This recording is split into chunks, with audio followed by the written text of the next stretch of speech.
25 kgs వరకు lift చేస్తుంది అని చెప్పేసి అన్నారు. ఇదే ఇంత బరువు ఉన్నది. ఈ బరువు కాగానే దీన్ని కాకుండా ఓకే, ఈ బరువు కాకుండానే 25 kgs లిఫ్ట్ చేయగలం అన్న. ఇది మామూలుగా ఇప్పుడు ఈ బ్యాటరీస్ అయితే ఇంట్లో ఛార్జింగ్ పెట్టరు అని మేము విన్నాము. ట్రాన్స్ఫార్మర్ కి అక్కడ ఇంట్లో అయినా పెట్టచ్చు, ప్రాబ్లం ఏం లేదు.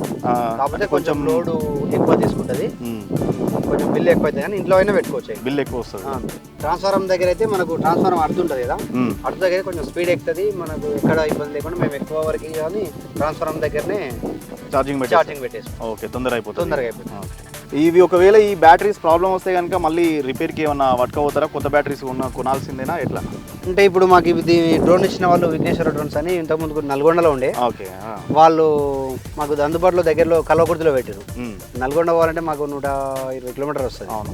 ఇప్పుడు మాకింత 18 కిలోమీటర్ దూరంలో కల్వకుర్తిలో బ్రాంచ్ ఓపెన్ చేసినందుకు మాకు కొంచెం సర్వీస్ అవైలబుల్ ఉంది. సర్వీసింగ్ ఏదైనా రిపేర్ అయితే అక్కడ చేసి ఇచ్చేస్తారు. ఫ్రీ ఆఫ్ కాస్ట్ మళ్ళీ దానికి సెపరేట్ ఏం కాస్ట్ ఏం తీసుకోరు, ఐటమ్ కాస్ట్ తీసుకుంటాడు.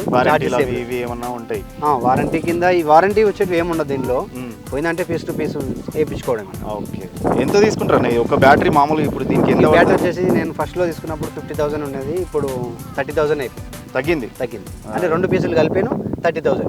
ఓకే, అప్పుడు 50,000 ఉండే. ఇప్పుడు ఈ కొత్త రకం ఇప్పుడు అది అంటున్నారు, అది ఎట్లుంది? ఇది 50,000 ఇప్పుడు 50,000 ఉంది. 50,000 మరి ఇది తక్కువ కదా? ఇప్పుడు ఇది వాడొచ్చా? ఇప్పుడు కొత్తది తీసుకున్నా వాడొచ్చు, కానీ దాంతో టైం వేస్ట్ అయిపోతుంది. మనకు స్ప్రే తక్కువ వస్తుంది, 2 ఎకరాలకి వస్తుంది. ఓకే, చార్జ్ అవ్వడానికి 1/2 అవర్ పడుతుంది.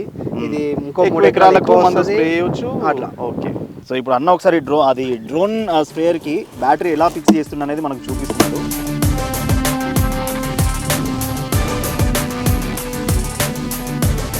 జస్ట్ సింగిల్ కనెక్షన్ అంతే సింగిల్. డ్రోన్ పైకి లేచిన తర్వాత మళ్ళీ ఇది అటు పడడం కానీ అట్లా ఏముండదు, అటు పోకుండా ఇటు లాక్ ఉంటుంది. ఓకే, సరే లాక్ ఉంటుంది. లాక్ ఇలా లాక్ ఓపెన్ చేస్తే ఏదో పడిపోయాను. లాక్ ఇలా పెట్టేసి ఇక బ్యాటరీ ఎటు వెళ్ళిపోతుంది, ఫిక్స్డ్ ఉంటుంది. సో అది బ్యాటరీ అయితే ఫిక్స్ చేశాడు. ఇప్పుడు మనం ఒకసారి డ్రోన్ని పైకి లేపి అది ఎలా స్ప్రే చేస్తుంది, మంది ఎలా స్ప్రే చేస్తుంది అది కూడా చూపిద్దాం.